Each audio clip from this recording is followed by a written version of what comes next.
Joe Biden has released his fundraising numbers for the second quarter. The former vice president's campaign says he's raised $21.5 million in the last 3 months.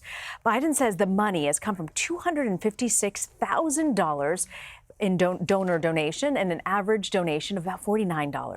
Biden's Q2 numbers still trail South Bend, Indiana Mayor Pete Buttigieg's campaign. They've managed to raise nearly $25 million in the second quarter, but his fundraising success hasn't actually pushed the polls in his favor. The mayor is losing support, according to 3 polls conducted after last week's debates. In all 3, Buttigieg is in 5th place with 4%. He's particularly struggling with black voters. 2 of those polls actually had him at 0% among African-American voters.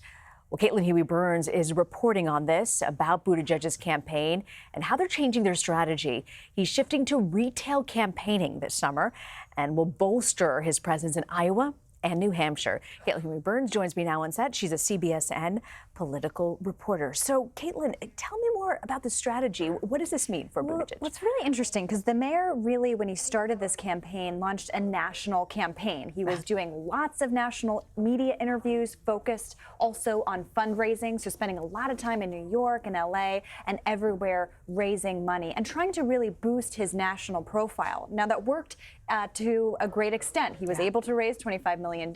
He was also able to increase his name recognition and get people to kind of know who he was. But it did come with some perils. Some of that was involved greater scrutiny on his record, and he's still the mayor of South Bend, and there was a police shooting of a white police officer of a black man in South Bend. The fallout from that he has been criticized for. So his record and his management style has really come under a microscope. And he's also really not done the traditional kind of retail campaigning. That means spending weeks at a time in Iowa, shaking hands, hanging out in people's backyards, inside their homes, kind of that hand-to-hand, person-to-person kind of contact. So the campaign believes that now they have all this money stored in the bank, they can now refocus the campaign's effort on making that pitch directly to voters. He even admitted yesterday when he was talking with Jesse Jackson that especially African-American voters, they needed to see more of him. They needed to really get to know who he was. So if they need to see more of him, why focus so much on states like Iowa and New Hampshire where there's not a very large African-American population? Why not South Carolina? You're right, and it's a really great question. And the philosophy is, well, in order to get to South Carolina, or have a chance of getting to South Carolina, which is the kind of gateway to these more diverse states like Texas and California, those Super Tuesday states, you have to show momentum. And to do that, you have to place well in Iowa and New Hampshire. And so the mayor will be in Iowa. He's there today. He's expected to go to New Hampshire next weekend and then back to Iowa the following week, and they've expanded their staff on the ground there. They're also planning on boosting their overall staff, doubling their staff from 150. So that's significant. And he's also going to be starting to roll out more policy proposals as well. So we'll hear more about the issues. Joe Biden, I want to ask you about his numbers. What were they? $21.5 million in the second quarter. Were you surprised that Buttigieg out-fundraised him? Well, this was a huge number for Buttigieg, especially since he's a newcomer to politics. Biden's numbers are still really significant, but there are 2 questions that we have. One is that one positive, one negative. One is that he's collecting from big dollar donors. He's been having a lot of big fundraisers. There is this question about whether he has kind of maxed out. Some of his donors have maxed out to him in the primary, and he could come under scrutiny eventually for his focus on fundraising. Remember, candidates like Elizabeth Warren and others are saying we're not doing those big fundraisers. We're focused on the grassroots. The Biden campaign is very much focused on those big donors because that's what he needs. There's a benefit, though, or some room for growth potentially, because he got into this race about 2 or 3 weeks after the start of the second quarter. So his campaign could argue that there could be more growth for him on the fundraising side. I want to ask you about a Democratic candidate who came by CBSN today, CASTRO. The Washington Post has a poll that shows him making a slight improvement. He's now at 4%. It's from less than 1% in April, so significant when you're looking at it. I mean, in the sense of moving up a little bit. But earlier today, Castro talked to my colleague Anne-Marie Green about his plan to decriminalize border crossing. Here's what he had to say. If we treat it as a civil offense, people would still have to have a court process. They can make their asylum claim.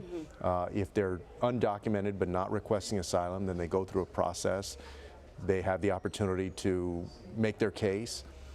This is not open borders. Some people have asked that. We still have all of the border security that we have right now. We can maintain a secure border. However, it does mean that we deal with people with common sense and with compassion instead of with cruelty.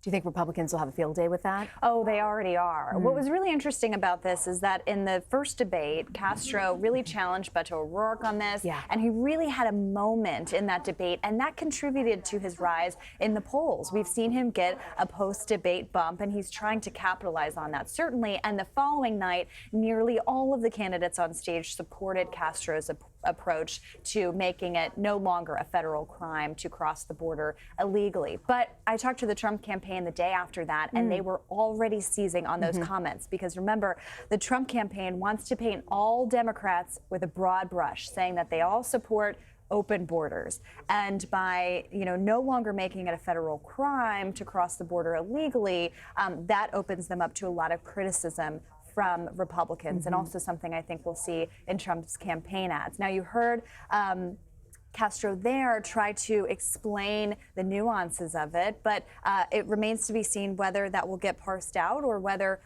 voters will see it, in a bumper sticker-like fashion. I also want to ask you about a Politico report talking about former Colorado Governor John Hickenlooper not doing so well with his Democratic presidential bid. Some of his staffers asking for him to drop out and run for the Senate. So first off, break down, do you see that happening? And if he were to drop out, would he fare well? Well, it's never a good sign to have a kind of shakeup like this so early on in the campaign. Hickenlooper also only raised about $1 million this past quarter, which is kind of akin to a mediocre time as a Senate candidate. Senate candidates are raising $1 million, $1.5 million, $2 million for their campaigns at this point. So not really presidential level caliber in terms of fundraising.